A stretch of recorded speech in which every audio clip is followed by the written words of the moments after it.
Yo, what up, y'all? Yo, what's up?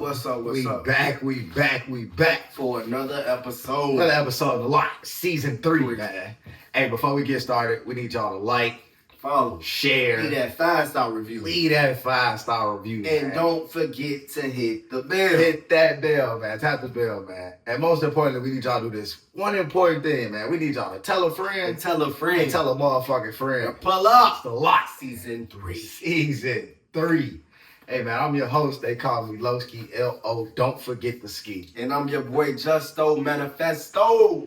And today in The Lot, man, we got a very special guest. Always special. It's always a special guest. You feel me? But this brother here, man, he's an artist. He's from Chicago, man. And then to no further ado, man, we got Weegi Wizers in The Lot with us today. What's poppin', Lowski? What's good, y'all? Oh my God. What up, brother? Appreciate How y'all you having be, me. bro? What's up? Welcome, man.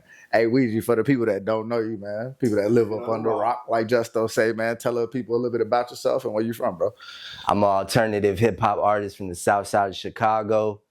Been doing this music shit since I was like 14, 15. Still at it. Been taking it serious for like the past 4 years now. Okay. And shit, I'm just out here running shit now. Like, yeah. It's crazy, too. We've been having a lot of artists from the South Side, too, bro. If you notice the South Side, a lot of South Side artists. All right, so They hustle game. See us on the South Side. for sure. Yeah. Hey, so Weegi, all right, so being from the South Side of Chicago, right? Coming up, like, what it's like coming up from the South Side of Chicago, being an artist in Chicago? It's beautiful. The south side, it gets a bad reputation, but it's so much beauty and artistry that comes out of those places. Yes, it's filled with pain, but it's beauty in that pain. Yeah. So what neighborhood? 18th Street, Pilsen. Okay. All right. That's before it was gentrified to shit. Yeah, I know Pilsen, all right. Pilsen dope, though. All right, so what got you into music? What was one of the starting points that got you into doing music? Shoot, my brother, well, I grew up, everybody in my house was playing music. My mom's was playing the oldies. My sister had like all the pop and boy band shit. My brother had the rock and the hip hop. But the one that like really drew me into it when I was like, damn, this is what I want to do with my life. I was in my brother's whip and he put on Food and Liquor by Lupe Fiasco. Yeah. And the track Hurt Me So came on. And that shit just ended my whole world. I was like, wow. Okay, like, nah. So a lot of people sleep on we play those. What I'm trying to say, they forgot about it. But no. Can't forget about Nah. Chicago, bro. Legend. Chicago, for sure. All right, so you drew so that kind of gave you inspiration. So is Lupe like one of the artists you look up to, like, you know, For as far sure. as For sure. yeah, For sure. All right, that's dope. That's super dope. Would you say that your music now has some similarities? Not at all. Not at all. But that's the beauty of it. Because inspiration doesn't necessarily have to be an imitation. That's facts. If I tell you about half of the artists I'm inspired by, you probably wouldn't believe me based off the sound. But it's more so about the energy. It's more so about like the lyricism. There's so many things that you could pull from different people. And you make it your own. And that's what really makes you an artist. That's what really have you standing out here sounding like nobody else. Being creative, that creativity. What other artists inspire you then? I love Prince, Killer Mike. Ooh, I get the Prince from the how he dressed. Okay, yeah. I was thinking that when you said it, I was like, ooh, okay. Yeah, MF Doom, UGK. Like I bounce around Big Pun, like Jada Kiss. Jada Kiss's inflections and the raspiness of his voice, I get a lot of that shit from him. Yeah. Motherfuckers don't know that shit. Yeah. Kiss of Death, that had me in a fucking chokehold for like 2 to 3 years. Nah, Jada Kiss hard too though. He got bars, bro. Okay, so all right, so I asked you, like, being from Chicago, right? Talk to us a little bit about the competitive culture of Chicago in music and how, you know, how it is being in that competitive field, being an artist there. Well, I love it. I live for competition. Like Kobe Bryant said, Mamba mentality. I'm trying to be the best. Yeah. And I'm going to do it by being me. So Hey, if it's competition, it's competition. It's cool. Like, it's enough money for and enough success for all of us to eat out here. That's true. But I'm gonna be in my lane, no matter what the fuck I do, and I'm gonna succeed at it. That's funny. Yeah. I like that. Okay. You be hitting a lot of open mics. Shit. You like, I yeah, definitely.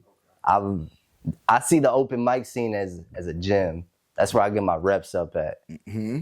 That's practicing for House of Blues. Don't I be telling the people we interview that? That's something that I tell the people all the time that they should do. Is practice for your performance. It's practice on your sound, your delivery. Like, you can practice so many songs. Yes, anything. exactly. And like, you can't be too good for that shit. Mm-hmm. That's the roots of this. I was listening to this video with Denzel Washington, and he was talking about how being when you're not in film, being in theater is like getting your reps up. Is how you sharpen your tools. Mm-hmm. And he was saying that he's really a theater actor who turned to film. Mm-hmm. So when you said that's like, yo, it's like a jump for you getting your reps up, it definitely reminded me of that shit. And all the greats do that. Shit, literally, Kobe be in the gym. Dave Chappelle would go to like those little hole-in-the-wall comedy shows. Mm-hmm. Like you said with Denzel. And great artists, they just gonna be like, okay, let me see how I'm going to interact in this intimate scene. It keeps you grounded. It helps you like appreciate shit and like just work out material that like you need to work out because this shit ain't gonna come flawlessly every single time. That's right. And speaking of open mics too, because open mics also present great opportunities. And I just recently saw something. You just did an open mic. I just recently saw this too. So this fitting for the conversation. You know, so you just did an open mic and you ended up getting something out of it. So tell the people a little bit about the open mic for the people that didn't see it or didn't know what happened. I won an opening spot to perform at a Crucial Conflict and Do or Die concert. Big flex. Yeah. So tell the people how that came about and how that happened, man. Get them the story, bro. Gee, so like Melly, shout out Melly. I was just going over to this event because she was like stage director or some shit. And I was like, you know, I'm just gonna come out, support your event. Woo. So then she told me it was an open mic, and I was like, what? You could sign up for this too? So I'm seeing everybody performing on stage, and I'm just like, the artist in me just like, fuck, man, like I need to get up there. I was getting itchy and shit. Like, and then I was like, all right, bet. So went up there, I did my shit, blew the fucking roof off that. And then the judges delegated, and they were like, oh, woo, they picked 3, not 1, not 2, 3 other people other than me. And I was shocked. I was like, ain't no way in hell these motherfuckers was better than me. My ego was just like, I can't believe this shit. And then one of the judges got on stage. He's like, hold up. None of y'all want to see what Big Smooth got for us?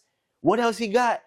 And then the crowd just fucking erupted. And I stood up and I was like, yeah, tell him what the fuck you want. So then I went into the second round. I did Pull It Off. That's a showstopper. No matter what venue I'm at, that shit go off. I had motherfuckers stomping their feet, clapping their hands, all that shit. So ultimately, I won the contest. I'm high as shit too, because it's a 420 contest. I had one of those mango refreshers, but it was THC infused. And that motherfucker had me slumped. This shit hit me in the middle of the competition. And now I'm just blasted out my mind, about to perform at Reggie's, opening up for Crucial Conflict and Do or Die. Now I was like, what the fuck is life right now? That shit dope. Yeah.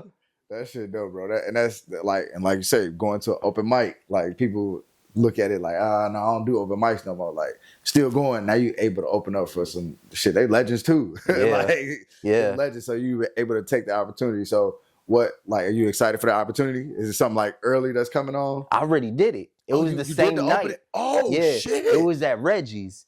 Oh, yeah. Damn. Like, yeah. It was fucking crazy. Like, gee, I don't even.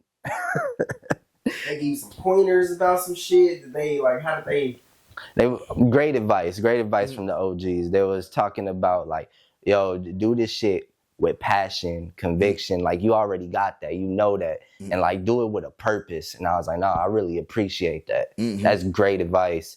And he was like, lean into the crowd. Like if you never been into one of these stages, you got to lean out there and like, like touch hands and all. I was like, all right, bet. Interact with people and shit. Okay, yeah, that's dope. So shit, what was the feeling like performing though? Like after to win the competition and then to go do the opening. So was it the same set or did you go back and like to a new location? I did the same set, but it was in a different location. Oh, okay. So we was upstairs in Reggie's. They have like this little bar area. And then the main event where Crucial Conflict and Do or Die was at the bottom. Okay. And then like, that's where the grand stage is. That's like the legendary stage. Like so many incredible people have performed on that stage.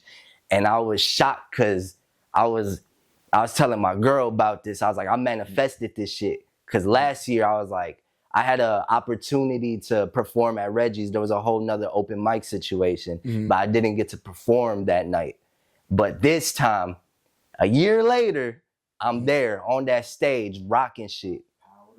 Yeah, manifesting and putting shit into perspective. That like things that you want and bringing your vision to life. That shit raw. Because like the universe gonna pay it back to you every time. Every time. All right. So you talked about the track. You talked about your track, Pull It Off. So tell the people a little bit about that track and where it came from and like how it inspired you. So I had this one homegirl. She always said like some fucking sly remark shit, like on some low key hate shit. She would be like, man, like, you think you all that, or like you do too much. And I was like, all right, I'm finna make a song about your ass now. So then the opening line is like, Shawty said I do too much. I told her ass I could do a whole lot more. So then I just went off that, and it's just that energy. Like, okay, you think I'm extra? Let me show you how fucking extra I am for real. Yeah.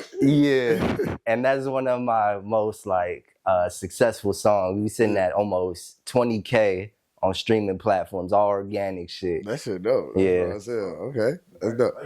Thank you. All right, so I also saw you did a cipher.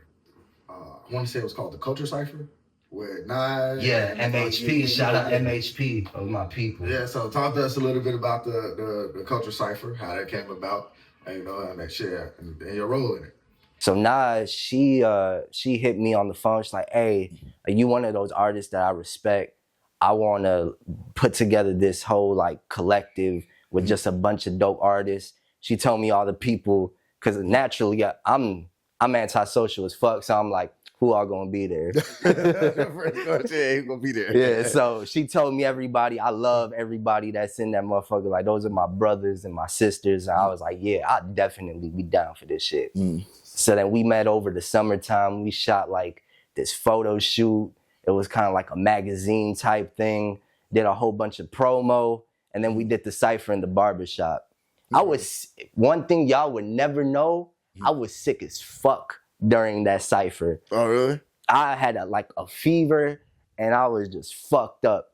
But watching that video, you can never tell. No, you can tell. No. Because when it's time to get into mode, ain't no nothing else. You're going to have to kill me or some shit. I'm going to have to be badly injured to like not perform. That shit dope. I mean, you love it too though. Like that like you say, that passion and wanting to shit. If you ready to put everything on the line for it, you love that shit. Like facts. Nah, that shit dope as hell, bro. So how like I guess how confident are you with the whole freestyle? Freestyle? Shit.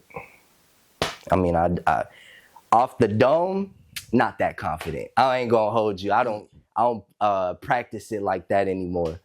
But I always got it written in the tuck. Okay. Yeah. So, all right. So, well, that poses my next question. Do you like writing the song better or performing it? Man, get on my head.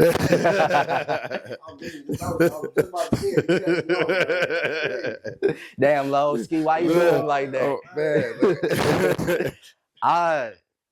Before, it used to be writing. But the more that I got out there and started performing, it's performing now. Because performing is when you see your hard work pay off. Ooh. It's when you see everything that you knew was dope in full effect. The reaction in real time of people liking the shit that came out of your own head, it's like no other feeling for real. Like you seeing them bars come to life out there. You like in the studio, you was like, ooh, that's hard. Then you see the crowd like, ooh. You see the crowd reaction to ooh, and they start jumping and clapping, and by the time the song even over with, they know your song. All right, that type of feeling. Cause you know when you in the studio and you writing some shit, you're like, yeah, they gonna go crazy for this. And then when you see it live, you're like, yeah, I already knew what the fuck. I knew what this was. Yeah. Like it sound like you have that real passion for your craft. You ever teared up after seeing the crowd reaction to some shit that you created? Yeah, definitely. Having that emotion in there. That emotion, like, hey, it's okay. It's okay to get emotional about your own craft. And I already know, like, my first sold out arena tour, I'm finna cry. Tears of joy. I'll be up there crying too, shit. Like, I tell I'm on the fucking big stage, motherfucker sold out. Yes, I'm dropping a tear. Y'all backstage, fuck you mean? We back there tea with you. Yeah. The right way. All right, so look, let's get into the album, bro. I want to get into the album. I'm curious about these 5 stages. Because I was talking to Justo about it. And Justo, he gave me the look and he was like, damn, bro, like that's super creative. So I feel like for us, it's going to be an in-depth conversation anyway, because we're going to really break it down. So tell the people about the album that you have coming up. It's called Crush Velvet. Yes, sir. So tell the people a little bit about the album and, you know, the inspirations that came from behind the album. So Crush Velvet is a conceptual album. It's telling the story from A through Z. It's about this time where I was unfaithful to my ex-girlfriend and how that shaped me into the man that I am today. At that time, I did the cowardly thing and I didn't come clean about my disloyalty and my unfaithfulness. And that shit ate me up so much, and I like picked apart myself why I did that shit in the moment and why I even cheated on her in the first place. And that had nothing to do with her. She was an incredible woman. It all had to do with me. And this album is a message, a cautionary tale to motherfuckers like, maybe they're not the problem. You're the fucking problem. Because I'm sick and tired of hearing artists bitch and moan. They always like, oh, I'm the heartbroken one. Oh, woo, woo, like all this emo shit. Like, and then whole time they a piece of shit. Like, nah, G, look in the fucking mirror and do something about it. Hey, people not gonna be ready for that. I don't give a fuck, bro. Like, that's one of them, like, because like you said, you always hear people rapping about heartbreaks. They talk about what the other person did. They always play the victim. They never talk about they end on it. I'm sick of motherfuckers playing the victim. So I'm gonna break this down. Let's start from here. Why did you cheat? What was that reason? There's multiple reasons. One, I wasn't fully confident within myself. It was more so of insecurity. Like, damn, like, can I get another woman? Like, am I good enough to get another woman? 2, my grandfather just passed. 3, I just lost my job. This is during the pandemic. Depression was at an all-time high. I had no sense of direction. I had no job. I had no, like, nothing. I was in my mama's basement. I was just fucked up. Day in, day out, doing the same shit. And I was concocting this whole vision of what I had as an artist, what you see today. But I had no money, no drive or anything to put it into full effect. And that really fucked with me. Oh, damn. So, all right, so breaking down the 5 steps of depression. Of grief? Of grief. You're breaking it down. So that first one is being in denial. Yes, sir. So what track correlates to the in denial stage of it? Or is it just broken down like the whole album is just the stages on its own? Or does each track correlate one? They all correlate. It's multiple. And some tracks, there's multiple stages at the same time because grief is not linear. you could feel like you in acceptance, and the whole time you actually really in bargaining. Okay.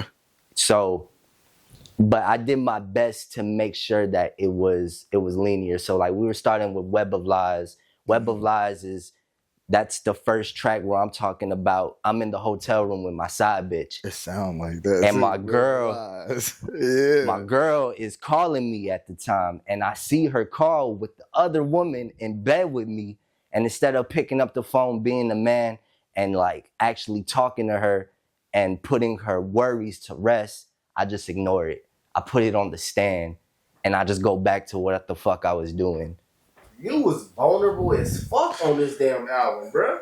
Yeah, that's dope. Yeah. Damn. Okay, yeah. So how did you even come up with the idea of the 5 stages of grief to even implement it into the album? What, like, I know you said that it had something to do about the whole cheating and stuff like that, but what made you even want to explain the stages of grief anyway? Because I feel like a lot of men don't understand that. I feel like we are not in touch with our emotions like that. Mm-hmm. I even got tatted on my chest, permítete sentir. That means allow yourself to feel in Spanish. I look at myself every day in the mirror to remind myself of that shit because of how I grew up. You know, you can't fucking cry. What the fuck are you crying for? I'll give you something to cry about. Yeah. Every man is heard growing up. Suck that shit up. Mm-hmm. Bury that shit down. You a man. Be strong. Handle your business. Not being able to feel. Not being able to talk how to feel. Yeah. Not even able to articulate our emotions. Mm-hmm. And that's why I wanted to bring the 5 stages of grief, because those are very powerful emotions. Most men only express anger, and anger is something that you express when you feel like you have no control over the situation. Mm-hmm. It's the easiest thing to express. Have you been to therapy? You sound like you've been to therapy. I've just done a lot of psychedelics. That's it. I did a lot of psychedelics. I had that third eye open. What you talking about? Yeah. I would love to go to therapy though. So, all right. So, do you? This might be something y'all agree to. Then, do y'all think that a lot of men sit in the second stage of grief and not really realize it? What's the second stage? Anger. Oh, hell yeah. You think they just sit in anger all the time and not really know it? Because I think a lot of people correlate grief to like losing someone, like from like not here anymore on earth type shit. No. Instead of like you say, a breakup. Because a breakup, you could be grieving on a breakup. And instead of just people just look at it like, well, I'm sad, but you're grieving. So I don't know. So yeah. So y'all think that? Hell yeah. It's anger and depression. Mm-hmm. And then they hide the depression from their homies. Yeah, anger comes out. He had that depression. Exactly. You wanna know what's crazy too? Because I think I low key went through a time like that. Remember the time like what was like 20? I want to say it was like 2020, 2021, and I was going through a breakup and shit, and then it was like I just felt myself being shitty to my friends. I don't know if you remember this. Remember I had hit you. I was like, Joe, my bad. I've been a shitty friend. Justo, this true. It's true. You was staying in Berwyn. We was kicking it one day. And like I finally like started getting my shit back together and like just feeling myself again. I was like, Joe, man, I just want to apologize to y'all. I've been a shitty friend lately. They probably not even paying attention to the things that I was doing, but me mentally knowing how I normally am with my friends, how I'm responding, or how I might just not be there all the time. Like I might just be distant from the room, and I noticed that in myself. So obviously you got to check yourself sometimes, like shit, because when you're going through it, only person that really know it for real is you. Yes. So I had to check myself and like bring it to their attention. Like, nah, bro, I was being a shitty ass friend, because I did sit in that fucking stage of anger for a long ass time, bro. Man, that's when you hit that acceptance, because you knew it. Mm-hmm. Yeah. So yeah, I definitely think breakups and like having them, that is grieving. People gotta accept. They have to accept that it is grieving. Yes. Because niggas be wanting to look hard all the time. Like, nah, bro. Like, it's okay. Like, accept that you're going through this. You could be hard, look hard all you want. You still broken inside. Mm-hmm. That is wild, man. This is gonna be a good topic. This is gonna be real good. A lot of times, it's hard for when we going through those depression and that anger, and we want to forgive, but it's so much depression and anger built up. It ain't no forgiveness. Mm-hmm. It'd be hard. And it takes sometimes it's like an onion. You got to peel back them layers sometimes, bro. And then sometimes some others might be easy for you to get through, but then it's the ones that be like that cut really deep. Hit home. Yeah, they really cut deep. All right. So, are there any other tracks that covers being in denial? Covers being in denial. So there's Web of Lies. Where Were You Last Night? So that's the interlude. Yeah, I seen that one. Second track, already an interlude, because I wanted to really drive home the emotional and mental manipulation I was doing to this woman. I came home. Well, this is like in the album, we're in the same room, but in real life, we was just over the phone. We was talking and she was asking me all these questions. She had my location. She knew I was at the hotel. She saw it with her own eyes. And I was still like, what the fuck you talking about? Well, why you acting all crazy? Like, what fuck wrong with you? I wasn't at no damn hotel. Why you looking at me? I damn never believed in myself. I was like, I ain't at no hotel. I was at the bar with my homies. Like, oh, you have my location. Well, maybe your location is wrong. Your GPS, like, I don't know what the fuck you think you saw, but that's not what I was. Like, yes. Us being like, damn, see, this teaching you something that's about men as a man, things that we've gone through or put women through, bro. Like, things that we've gone through or put women through ourselves, bro. I've shown people that track, men and women, and they're just like, wait, what the fuck, bro? One woman had to turn the track off. She's like, this is too triggering for me. She's like, what the fuck? I'm damn near triggered right now, and I'm the one who did shit. Because it's making like that. It's making you put it into perspective. Yeah, like damn, I'm gonna call the motherfucker, tell him like, I'm sorry. Like, matter of fact, speaking of that, like, has the girl that you cheated on do she know that you wrote an album off that situation? No, but she gonna know. It's gonna be all over the city. This city, as big as it is, it's small. As fuck. She gonna know. Yeah. That's dope. All right, so is that the last one for In Denial? I'm gonna let you break them down. We're gonna go. We could just walk through the steps of the grief, and then you can put the tracks in there. I got the list right here, but I feel like I feel like that's probably the last one of Denial. It may make some more appearances in other tracks, but that's more nuance. Okay. It's not the main theme of it. Okay. All right. So what about Anger? Anger, I have this song called Inner Monologue. Yeah. And that's basically after our conversation where I gaslit her the entire time and just made her feel like absolute shit. I'm going in on myself about how much I hate myself, about how much of a piece of shit I am, about how much of a coward I was being. And then I'm like really tearing into myself, like talking about physical harm, how I want to gouge my own eyes out, talking about like, you a piece of shit, I fucking hate you. Like what the fuck were you thinking? That type shit. Mm-hmm. So mad at self. Yes. Yeah, okay. Yes. Mm-hmm. Because anger doesn't necessarily have to be an external thing. It can also be internal. And that just is relevant as an external stage of grief, like for anger. And then the second part of Inner Monologue is talking about giving myself grace. Like, look, I understand what you did was fucked up, and it's super fucked up. I'm not justifying what you did, but you have a lot of things that you need to work on. You're not perfect. You just lost your grandfather, your job. These are the reasons why you did this shit. But what are you gonna do about it? Give yourself some grace and do better. Damn, so it's like that punch in the face, but then like it's like you bumping, but then you picking yourself up. Yeah, it's like y'all shake hands afterwards. Exactly. I'm gonna give you that hard conversation, but we still gonna shake hands afterwards, even though it's up. That shit raw.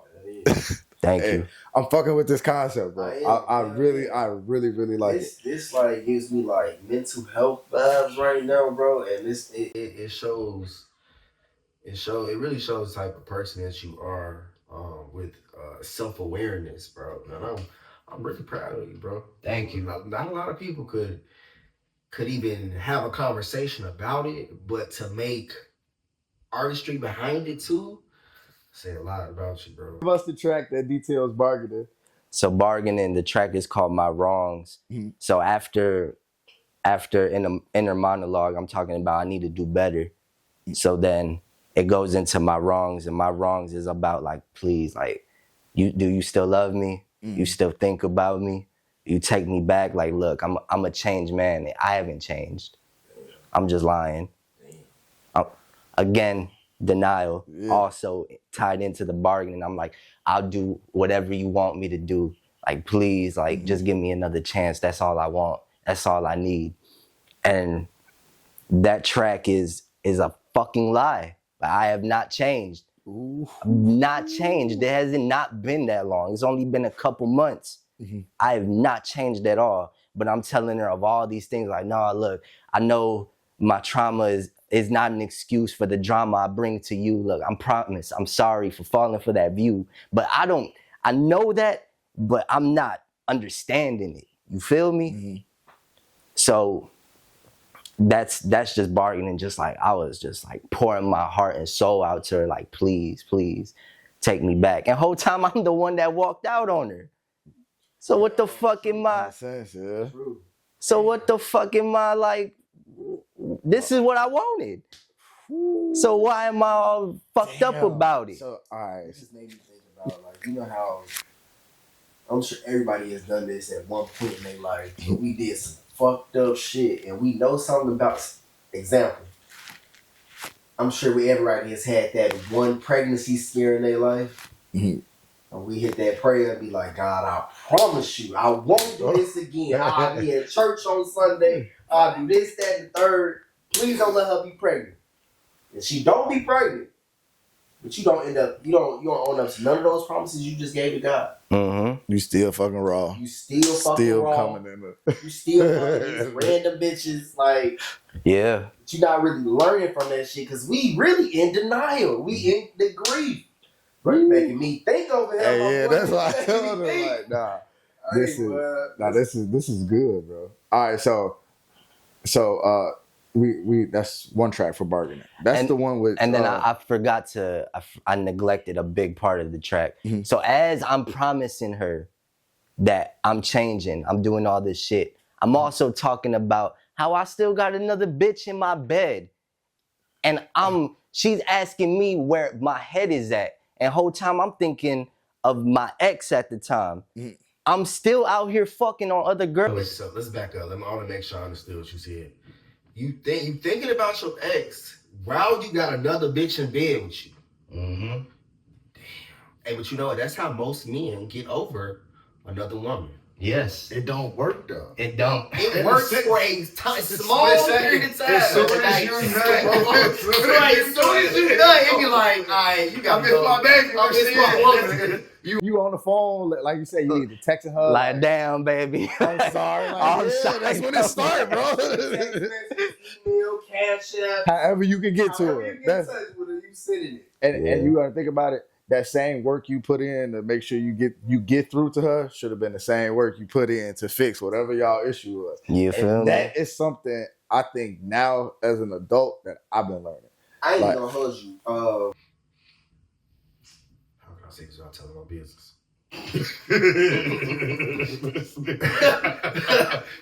Yeah, we are recording. I'm too engaged in conversation, but I'm just now getting to the point in my life where I'm actually thinking about the things that I do and the karma that can follow me behind it. I have definitely been an ain't shit ass nigga at some points and some periods in my lifetime to actually acknowledge that shit. But I think now that we having this conversation, now and probably when I had my baby girl, is when I start to see like, damn, I was really bogus out here. Yeah. Especially with my son's mom. I think that because me and her cheated on each other, like, but of course she got caught. But she got caught. She got caught. But it's like I played my part in that shit too. Mm-hmm. So I can't place all the blame on her with that shit though. It's just, man, though, thinking about the 5 stages of that shit though, be like, damn, I was going through a lot of shit at that time too, but shit, it was a tit for tat type of thing as well. Damn, it just make you just think about. Yeah, nah, that shit making me think too, because like my anger was one thing that always got me. I get mad. I'm going to fuck something. Hey, but you know what? But I was shown that young though, and it was like, you and me both. This can't be it. Uncle Gramps would be like, man, she getting tweaked. Just go on with you. Get you something else. You'll be all right. But I think that's also because, like, for me, like, my grandfather was married 3 times. My pop's been married 3 times. Like, I got uncles that's never been married, but I always had them a new bitch when they came to those family functions and shit. Yeah, like, this is what you was taught. Yeah, and you don't even realize that you was taught this shit. So sometimes you see it and sometimes you don't. But then like I say, as I got older, like I started learning like some of these went the right way. Show me this shit. When I was younger, it was cool. I'm rolling. I'm young. I ain't no shit. But ain't no responsibility. But I think too though. But being younger though, I think what that took away from me though was part of my emotions though. Cause like I'm like, all right, cool. I got this girl. I'm talking to this girl. She tweaking. I can talk to her this week. I can talk to you. Feel me? Like I got so many options that the one I really like, I ain't even really putting that much time into her. Cause if she tweaking, I'm finna just go right here. And it wasn't good. One hand on her, one on the door. Do you feel me? Like I'm never fully here. Mm-hmm. Talking about conditional love, unconditional love. Mm-hmm. As soon as we don't get some shit that we not receiving in that relationship, Right out the door. we go on to the next one. Every time. But being, like I say, being younger, that just, it's like as I'm older now, I realized that shit was so wrong. Like, and it was like, nah. So me being older, being engaged now, that was something like I challenged myself to like getting in when I got into this relationship. I can't make the same mistakes that I made when I was younger. I got to really think. And if I'm finna get out here and I'm gonna just risk it on some stupid shit, then I'm a fucking idiot and it's on me. If I fuck it up, like, you know, on my own, this one on me. But I made it my mission this time. Like, I'm gonna do my best to do right. Ain't nobody perfect, but I'm gonna do my best to stay on this straight path and this new path and this new journey I'm on. So I don't fall back to the old me, because that shit wasn't. I even told him that. He was like, when I first told him, he was like, nah, nigga, your ass tweaking. I was like, nah, bro. Like, I said, we just gotta be better, bro. We getting older. Hey, I'm on the same type of time. You met my woman. Mm-hmm. You know how much of a breath of fresh air she is, how supportive she is. I'll be a fucking idiot to fuck that shit up. She definitely there, bro. I told him when that scene, I was like, y'all energy is nice, bro. Yeah, I'll be a fucking dumbass to fuck that shit up. That woman a ride or die for me. So, like you said, I'm obligated to do this shit the right way. Mm-hmm. Have a solid foundation with this shit. Like, and I learned a lot from that previous relationship. Mm-hmm. And that's why I'm able to have a successful one right now. That's facts. Growing. Growth as a man, bro. You have to learn something out of each relationship that you go in. Take it into the next one to be a better man. That's for sure.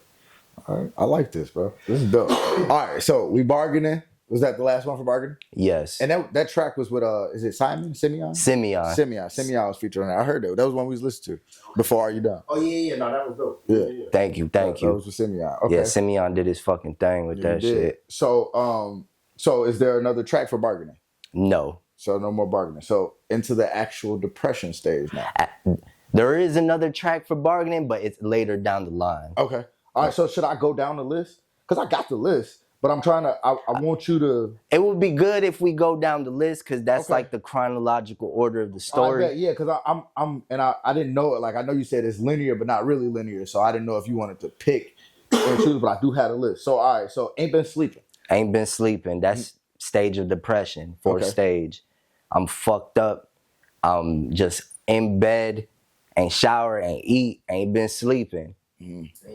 My boy. You know, you got that one homie that come check up on you.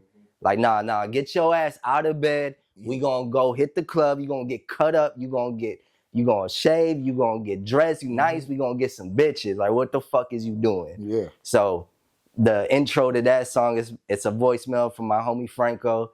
He's like, y'all, what the fuck? Where you been at? It's been 6 months. Nah, I don't like this shit. I'm gonna come get you. And yeah, the drink's on me. We gonna have a great fucking time.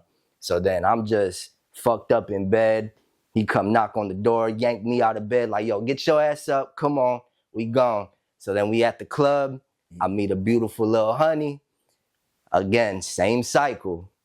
Fucking empty, fucked up. And now I'm thinking, damn, this whole time I'm fucking this girl, I'm thinking this is not real love, and it's making me miss my ex even more. Me too. Making me feel more empty, and I'm just like, fuck. So now I'm out there 3, 4 in the morning drinking, stumbling home and shit. Damn. So, all right, so that's ain't been sleeping. All right, so and I can only imagine, bro, too, because like I said, after that, use the key word, that emptiness, bro. Like that was my moment of realization, bro. Like I was like, yo, this is my maybe third or fourth girl, maybe within the last couple of weeks. I was like, I don't feel shit. None of these girls I want to stay. I'm sending their ass home. Like you can't even spend a night. You going home. So Yo, it's Uber like, out back. what is the point? What is the point of me even doing this if I can't kick it with you? Like I can't. I don't even want you to stay here after I know. This man spitting. Like, and it's like, bro, he making me put it into perspective because I literally had them moments like, and I was just. And then how stupid is that? Man, bro, it's like, why am I doing this just to get the nut off? And then it's like, do I do the semen retention thing? It's like, but I did that shit for 16 years, 15 years before I did it. You feel me? Like, so. You don't even need to get nut off. Half the time you just be bored. You be like, shit, do I really want somebody? I want some company tonight. I bet come through. Yeah. And all that doing is distracting you from working on yourself. You ain't Yeah. lying. You ain't lying. Yo. So much other shit you could be doing that's productive with self, but you would rather go get that nut off. Mm-hmm. That's what we think with the wrong head sometimes, man. That's what they say when we majority think of the with time. wrong head. That's exactly what they mean when they say we think with the wrong head. That is literally exactly what they mean. All right, so call you up. So call you up is when I finally get home from the club. It's 3, 4 in the morning. You know what type of hours those are. I'm fucked up, off the liquor. Fucked up off the liquor, just thinking to myself, damn, I should call you up, but my pride won't let me. And then just that guilt is eating me alive. And that song is just detailing that, talking about I got secrets stuck in my teeth. I'm being choked by the hands of the monkey on my back, like that type of shit. Just really being suffocated by that guilt.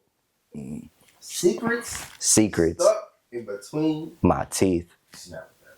I don't think I ever heard that. Nah, me either. You just come up with that? That's in the song. Oh shit! Oh Yeah, he's shit! like, I can't wait to hear this. Oh shit! Okay, all right. All right, so do you ever? I guess do you eventually tell her? No. So Are you you never gonna tell tell her in the music. In the music. I don't talk to her no more. Yo, like, Look, how the fuck You can't talk to her because you in a relationship now. You can't do that. Exactly. You can't. Exactly.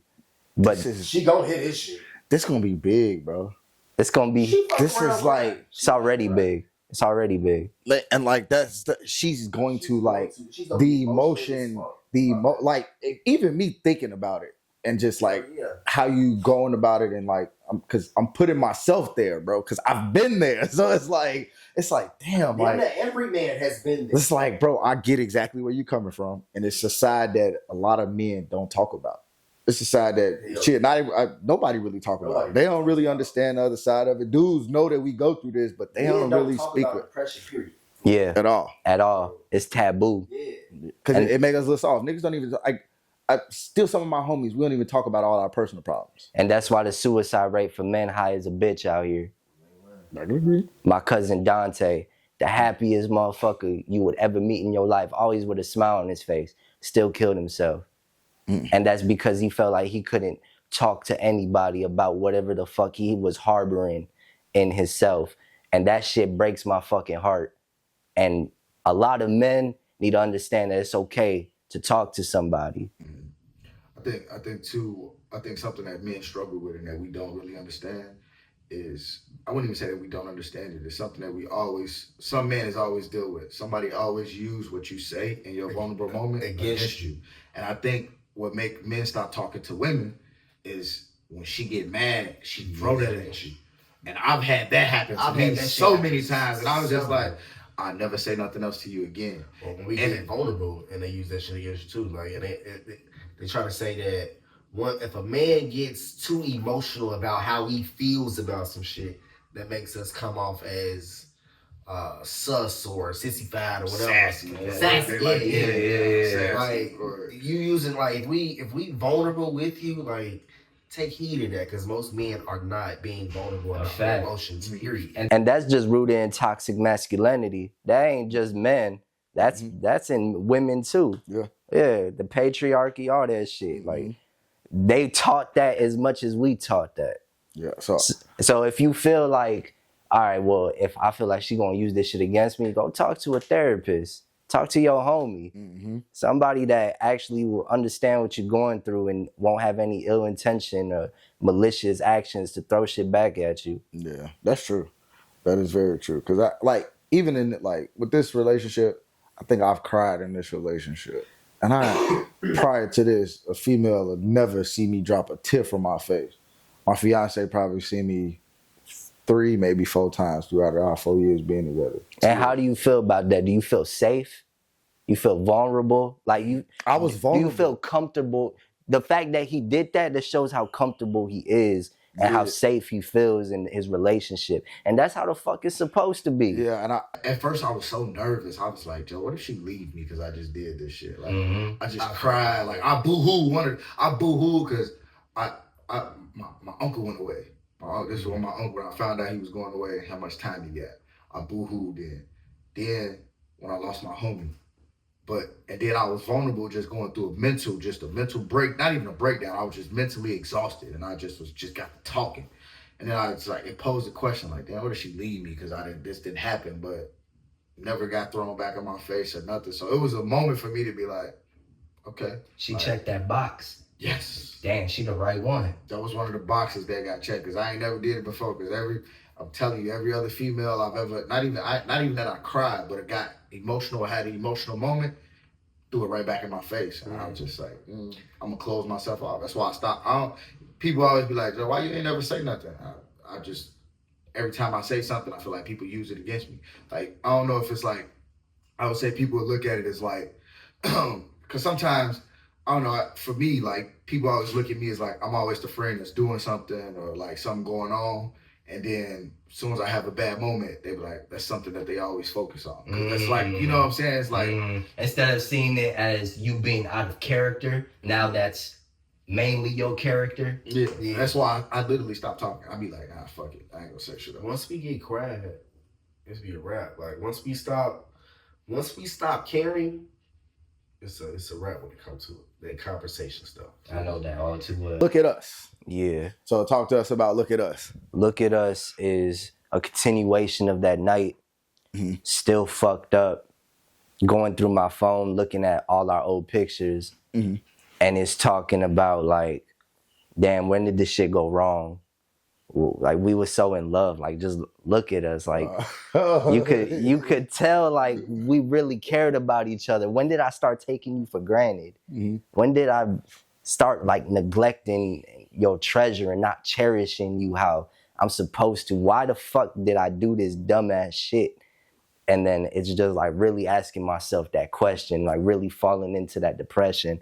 And then I'm just like, damn, we were so young. We were so naive. We thought we knew all this shit. We thought we knew what life was. We thought we knew what love was. And we didn't know shit. Bro, man, this is like, go ahead. How would you react to shit now? Like that you, so say like, because I'm sure before when you didn't get what you wanted, you was like, all right, shit, I don't get it to somebody else. How are you reacting now? I'm having tough conversations. I'm sitting down like, look, I don't appreciate what happened right here, woo-woo, or like we need to figure out something because this isn't working for me. And I really value you and I want you in my life. So we need to figure this out. Like tell her how this shit actually made me feel. And that shit hard as fuck for me. Man. That shit is so hard. But I'm blessed to have a woman that's so understanding and also knows how to articulate herself well. So it works. It may take a minute to get there. Like I'm talking about conversations 2-3 hours, but when we get there, it's beautiful. Hey, I ain't gonna hold you. Like the relationship that I'm in now with my fiance, I've had some of the most toughest conversations that I've ever had in any relationship. And you said those 2 hour conversations, like sometimes you don't even feel like it's been 2 hours. Like When you so engaged in the conversation, you have somebody that's receptive to hearing what you have to say, and then they're actually talking back to you on how y'all can come up with a solution. Yes. That's a different type of love. A different type of love. And it's no yelling. It's no calling each other out your name, no insults. It's pure conversation, dialogue. I ain't gonna hold you. I'm quick to match your motherfucking energy. You start yelling at me, I'm gonna yell back. Nah, I'm walking out. I'll stop talking. I'm like, Hey, peace. Hey, don't piss me off. we'll finish later when you calm down. Yeah. Like, I ain't go. I'm not here. That's one thing I've gotten a lot better at tough conversations.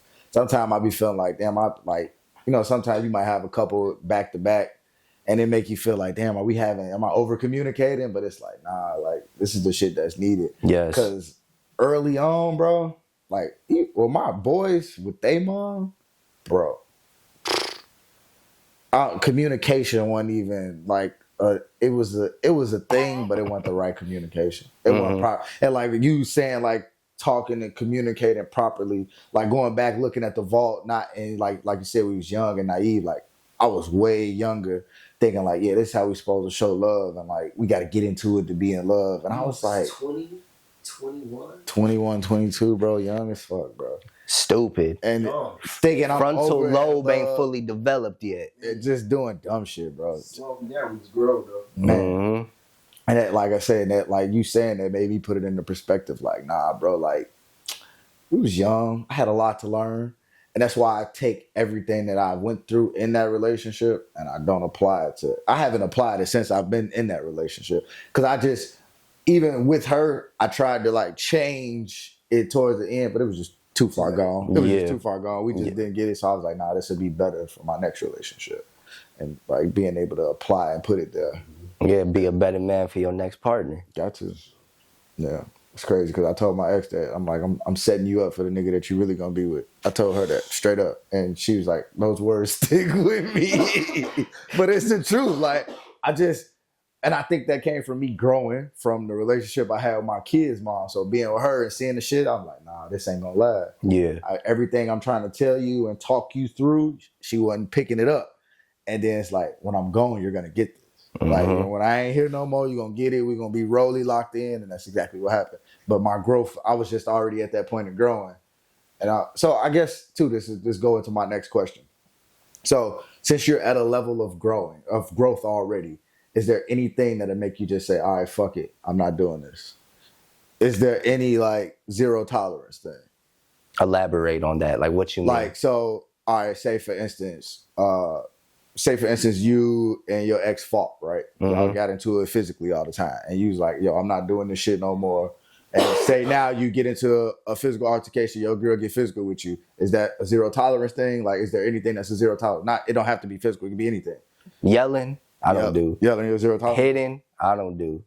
Name calling, we ain't doing that. You ain't calling me none of that shit. Outside nah. Yeah. Like, you gonna communicate me with the right way, or else we not talking.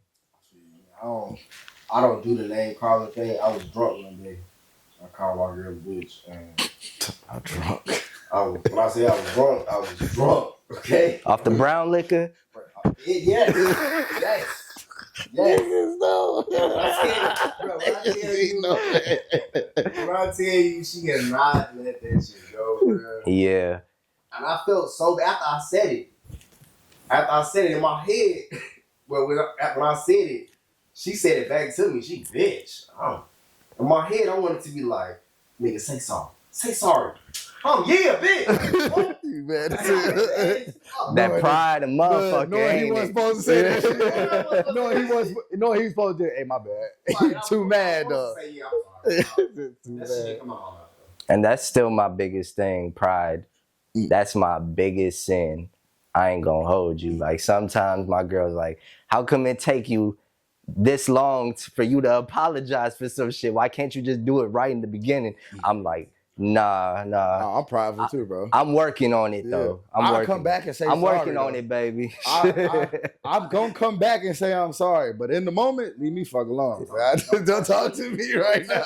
Don't look at me. Don't say nothing to me. Don't even come. Don't breathe on my shoulder. Yeah. I'm gonna Leave me come alone right now. because when I'm ready, I swear to God, I'm gonna come back and say, especially if I'm wrong, I'm gonna come back and say I'm sorry. Yeah. It'll probably take me a minute to get over myself. I gotta get over myself. I'm like, man, fuck, I'm apologizing to you for.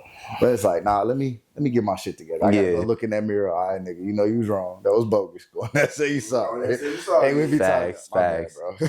Like, I'm glad I ain't the only one. Shit. Oh no, bro. Like I didn't have moments, man. I grew up prideful though. I got a Prideful fucking family. Like, Same. I think my family got little people syndrome, bro, because I'm the tallest person in my family, so I always say they probably have little people syndrome. They super prideful though, bro. But they believe in everything they do. And sometimes, like, it's the difference between confidence and just being too prideful. Mm-hmm. Like, sometimes, you know, it's cool to be confident, but then to know when, like, all right. Like, Yeah, like, nah, I fucked fucked up. up. Maybe this ain't the right way to do shit. Yeah. No, that is dope. You are you open to help when it comes to shit like that? And Are you too prideful to not receive help outside your relationship? like therapy, a couples therapy, I'll be open to it if it comes to that. But it hasn't come to that. Okay. Like, no, all our conversations, we come to a resolution. The best apology is change behavior. Whoo, I like that one. Change behavior. I can't wait to drop this. I can't wait to drop this. Nah. I always say that shit too. Like, words Don't mean shit. Words I tell my girl that. Actions. Your actions tell me everything I do. But man, my girl be looking at me crazy and she be like, but I told you, and man, look, you showing me the same thing that you like. You have to change it. That may let me know that you heard me, you Respect me, and you respect me. Respecting me means more to me than loving me. Yes. I think that's us as men. You ain't even gotta love me. Just respect me. Like you can love. I know you're gonna love me by you respecting me. If you respect me, I know you love me. Period. Like, you do that shit, we go a long way. Ooh. Man, I told you, bro. This was gonna be an in-depth one with the topics. All right. So we got Meet Me at the White Hall. Is this Messiah? Manessa. Manessa. Incredible fucking singer. No, the fucking autocorrect typed this shit out wrong. Blame it on that. Manessa. All right, talk to us about that track. So at the end of Look at Us, I finally called her and I'm like, yo, look, like I know you don't want to hear from me right now, but like, can you meet me at our spot? Like, we need to talk. Like, I want to figure this shit out. So meet me at the White Hall. We used to have this. It's over there downtown. It's like on Michigan Ave. It's a hotel. It's called the White Hall. That was our spot for like staycations, vacations, you know, little getaway inside the city. He said. So, Back up. yeah. Off top. You took your savage shit too? No. No. He said all the time. Yeah, this nigga just so funny as hell. Nah. Go ahead. It was like down the street, a different one. He's But like, not close, the but not still. the same one. He's like, no, disrespect, I ain't that disrespect. You feel me? But yeah, like so that's talking about the whole story. That's just trying to like bring this relationship together, the anxiety that I'm feeling, the fear I'm feeling, like, damn, is this gonna be the last time I see her? Are we actually gonna be able to resolve this? So the song is 6 minutes long, 6 minutes and I think 40 seconds long. You know, song ain't that long no more. Look, listen, I don't give a fuck. You gonna listen to it. It's engaging as fuck. It don't feel like 6 minutes when you listen to this shit. Okay. Cause the way Story on that motherfucker. exactly the way I broke it down, the song structure on that shit, it's engaging as fuck. You gonna love it every second of it. You gonna be mad that it's over. So it's basically telling the story like how I get to the hotel. I get there before her. I'm fucked up, laying on the bed, just looking at the ceiling, thinking about like, okay, how is this shit gonna go?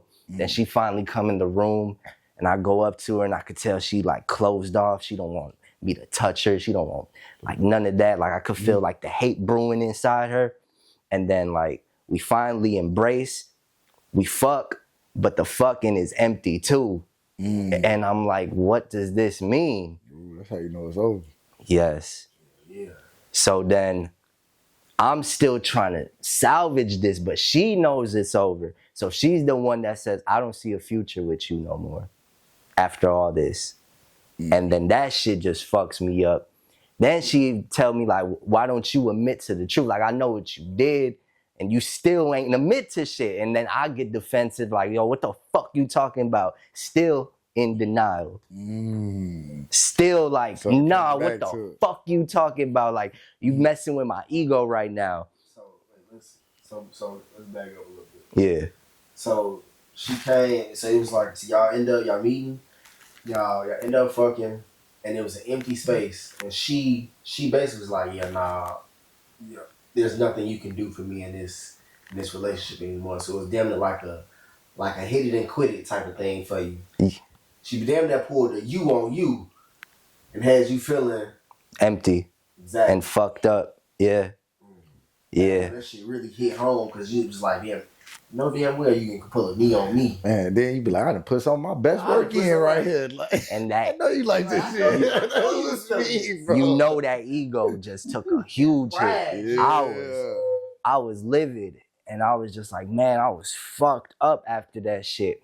So then she just go in on me telling me about all this shit. Like I really thought like you were mine. I thought I could trust you. I should listen to my girls when they said not to fuck with you, like all this shit. And then at the end of it, I'm like, nah, like I'll do anything to build back us. So back to bargaining. Yeah. And then she said it's too late. And then I'm like, nah, no, it ain't. Like, no, please. And then I was like, you know what? Fuck it. She right. It's too late. So let me just go. So I can't wait till you drop some videos to this shit. Oh, the visuals. Wait, did you record any visuals? I sent you some visuals. I didn't get Why it. you ain't send me Whoa, shit? pause. Hold on, bro. I only Fuck you. wait a minute. I I only sent- got the songs. I only got the songs. I got the 2 songs you sent. Nah, I sent you that. So I play him. Are You Done? uh-huh. And the one with Simeon. And there was no visual to it. I sent you Are You Done? I sent you My Wrongs. I sent you the visual for Web of Lies.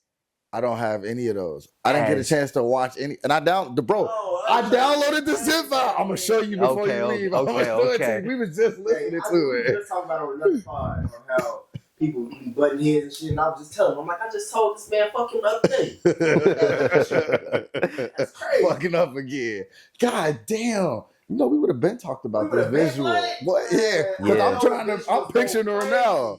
Okay, Yeah. so we have to go. So How the fuck did they download? Part 2. I could break down the visuals for you too, because Yeah. I'm really into the world building with this album. Okay. Like this shit's not gonna look like real life. Have you ever seen the movie Pleasantville? Mm-mm. It's with Tobey Maguire. So basically, they in this town called Pleasantville, and it's in black and white. But when people start showing emotion, they start getting colors in them. Okay. So the visuals for my shit, everything's in like this black and white, but it's kind of like a green tint. So it looks very like vintage looking. And then one thing is in color. Okay. Something of significance. So in the Web of Lies video, it's my side bitch's top. And that's red. Oh man. And everything else is in black and white. Yeah. Look. Matter of fact, while we talking about this, there's going to be the video playing in the clip in the bottom right of this. Yeah. We should have played that motherfucker. That'd be raw. We'll watch it on there before we leave. I bet. Okay. Oh man, this is gonna be so fucking good. Like this just got that much better. All right. This is my favorite too. So we're gonna talk about this. We're gonna talk about Are You Done? So I played it for him. Bro heard it. That was the last song we was just listening to. Yeah. He walked in. So Sweet. I'm a fan of that one. And I got the pleasure of recording the trailer for it. Yeah. The release for it. So talk to the people about Are You Done and get them the insight on the track. Are You Done's finally about acceptance. That's the beginning of acceptance. Like asking myself the tough questions. You done lying to yourself? Are you ready to face the truth? You ready to face the karma of your actions? That type shit. The lyrics are you done lying to yourself, lying to the world, crying out for help? Are you done tainting your soul, breaking your code, painting a ghost? So that's really like breaking down, because like I had no integrity, and I was like, this ain't me. If you talk to me nowadays, like I'll never do some shit like that ever again. Like I'm really solid with my people. I was more solid with my friends back then than with my woman. I'm more faithful to my barber than my woman. You feel me? Like, so Damn. I know he feel that. Damn. Yeah. We be dropping the gems for the people, bro. The album is gonna give out so many gems. You're gonna help so many men that didn't know that they gonna really be like, shit, this sound like how I used to be or what I'm going through right now. Yeah. You feel me? I'm like, holy shit. And it's gonna make them check themselves, bro. This is gonna be good, bro. Like I just by talking to you and talking about the concept, like you guys, bro. I've seen him do it like this in probably 2 interviews that we've done. This is the second one. Like I've seen him one other time like this. I'm really over here thinking.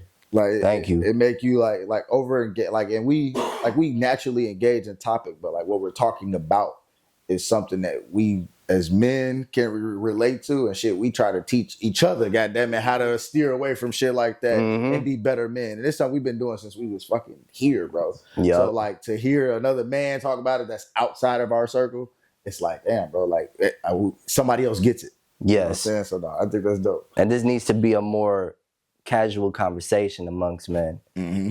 We need to talk about this shit more. Yeah. Man, we have cause we gonna be doing a mental health part one day. Definitely gotta have you come through. Oh, I will be honored. Fucking like you. This will be great to break down with other young men, other men. Period. This would be something great to break down. Yeah, I'll be honored. By you having the album talking about this specifically, you'd be the perfect person for it. 5 stages up on the TV and shit. And you can walk them through. Give me the fucking pointer thing. Get in there. Professor Weegi. Bro. That should be dope. That's gonna be hard. All right. And then we have, last but not least, we got Crushed Velvet. Yeah. So talk to us a little bit about Crushed Velvet and why it was the last song on the track. So Crushed Velvet on is the album, I'm sorry. Yeah, Crushed Velvet is 2 parts. So the first part, that's me finally accepting my role in her story, what I played, talking about how I'm the villain, how I'm the bad guy, all the fucked up shit I did, talking about how I didn't feel remorse until I got caught. I said that night, the whole album is called Crushed Velvet because that's what my side bitch was wearing. That's what her shorts were. Crushed Velvet. Snapping. To the details. The details is crazy. Wild man. Yeah. That night she had on crushed velvet shorts. I felt no remorse until you caught me. Took her down on the king size in her Hirachis while she called me Papi. Weegi. Alright. Yeah, see, every man can relate to that because every man love to be called Poppy. Poppy. Oh, marvelous. All right, so yeah, it's basically the first part of that is talking about how fucked up I am. In the background, it's my ego talking because I'm like, oh yeah, I'm the bad guy, baby. You knew that when we met. Don't play stupid. You stole me from my ex. So like how that shit go now? Like how you lose them, how you get them. Yeah. Bro, yeah. And then like back then you thought it was a flex. Now karma came back to sink they fangs in your fucking flesh. Like I'm going in on her, and then in the background I'm talking about like, oh, you sound hurt right now. Like, oh, you childish as fuck. Like what's wrong with you? And then it's talking about like, where did I get this idea of infidelity from? My parents are married, happily married. They probably like 45 years married. My dad's in his 60s. My mom's in her late 50s. They've been together majority of their life. So I'm like, where the fuck this infidelity come from? And then I'm just like breaking that shit down, and I'm like trying to convince myself like, oh, maybe monogamy is not for me, and then all this other shit. But that's just my hurt talking. That's just me trying to like Damn, justify the you don't drop the situation. bomb on me like that. Yo. So you thinking the same thing I'm thinking? Yeah. Shit. Yo, you all right? So you just said something that I've always said myself. Like, is monogamy for me? Is monogamy really for our culture? Yeah. And it was something we talk about this all the fucking time. Are we going through grief in like a certain, in a sense, in a Right, way, bro? you in my head, bro. I'm just saying, In bro. my I head, I know you thinking what I'm thinking, bro. Shit right there, like, I'm telling you, are bro. we in grief right now? Like you making me feel like when you just said that, like, damn, because we What literally stage am I at right now in life? Because I mean, what like, the fuck? I feel how I feel. Like I feel great about moving in life, but like, damn, is there certain parts of me or parts of a man? Like, am I still grieving? You're always certain- grieving. It's crazy, bro. Always grieving. And you just like They when you always just say said though. time limit on grief. No, not at all. That's for the rest of your life. Holy shit, bro. Like you really just like that was literally when you just said like, is it for me? And it was like that's straight bullshit because it should be for you. Yeah. It should be like. He said I gotta smoke. Hey, nah, bro. Like you, like our conversation after this is gonna be crazy. Like it's gonna be a long because like we talk so much about shit like this, but we only talk about it just amongst each other. You feel me? So like I said, to have another man that's outside of our circle, that not even saying that you outside of our circle, that outside of like our core inner who we you know day to day to hear speak like that, it's like damn, bro. Like, and you really making us put ourselves as men and how we really be thinking and conversating. In my head, I'm checking the shit out myself right now. Checking myself like damn, lo. Like like because some of these areas, like I say, I struggled before, and then some of them like. When you just said asking like I said, don't drop the bomb on me. When I just said don't drop the bomb, I ask myself all the time, should I be with just one woman or should I have multiple women? And like, in a sense, I should just have one. Because they might both love me, but I know that one that I started with love the fuck out of me. And why not just give her all the extras that I have instead of trying to give it to another woman? So that was a bomb for me. That was that was a fucking bomb for me, Maybe bro. just thinking the same shit. Yeah, that's what I'm like, God damn, bro. For real. Man. So the second part of the song, it goes into like really breaking down everything that I'm accepting, everything that I gotta live with now. I gotta live with the fact that the love of my life hates me and that I'm the cause of her trauma and the cause of our demise. I did this shit. And like just wrestling with the grief, the guilt, all that shit. And then just talking about how, like, yeah, go ahead, judge me if you want, but it's that darkness in you that makes you the light source. You can't just be light out of nowhere. You gotta go through something dark. Every saint has a past. I ain't no damn saint still to this day. Hell the fuck no. But I'm just saying, motherfuckers be going through shit. Like when you see me and I'm full of light and all positive and shit, like that come from something. I come from a very, very dark place. So it's just breaking that down. Like the last part of the album, I'm just showing motherfuckers like this is a cautionary tale. Do right by your girl. And if you ever fuck up, own up to your shit. The world don't need another lying little bitch. What's done in the dark will come to the light. Remember that before you spin a web of lies. Crushed Velvet. Yo. Weegi. Yeah. You're a fucking genius, bro. You coming back. You already yeah, you gotta come back. We need another pod. Like we need more pods. We need more. I'm with it. Plural, not singular. Plural. Yo, I'm just, like you got me at a loss for. I have so many questions, bro. Yeah. Ask them all. Like, no, but like the type of conversation I'm talking about, we'll have to have off camera, like for sure. Already But went over our time. well, Yeah? Oh yeah. I feel like no, bro. We usually do like 45 minutes tops. Really? Like, when we It's been an hour. It's been over an hour and a half. when we talk, bro, like we ain't had a pod like this in a while. Yeah, so that's yeah, why yeah. like when we had For these sure. conversations where it just flow and we talk, It's just like- there's some real shit too, though, bro. Like I said, it's real shit. It's gonna hit home for so many, not just young men, but shit, men our age, bro. Like Not just for men, for women. women too, because they gonna see another side of men that they just don't ain't see, used to seeing or hearing. So like it's like fuck, like that's why I say I have so many questions. All right, so you only told us about one visual, right? You got a couple visuals. Okay, talk to the people about the other visuals that are on the album that you have recorded already. So My Wrongs, that visual is just me in this empty ass white room. It's me on a bar stool, and then I got like a coat hanger, like not a coat rack, and the coat hanging up, and then there's a plant on the side, right? The plant is a symbol for my relationship with this woman, and the plant is the only thing that is in color. Everything else is in that black and white green tint thing, right? So during that whole like bargaining stage, I'm taking the plant out of the soil and I'm like just moving it.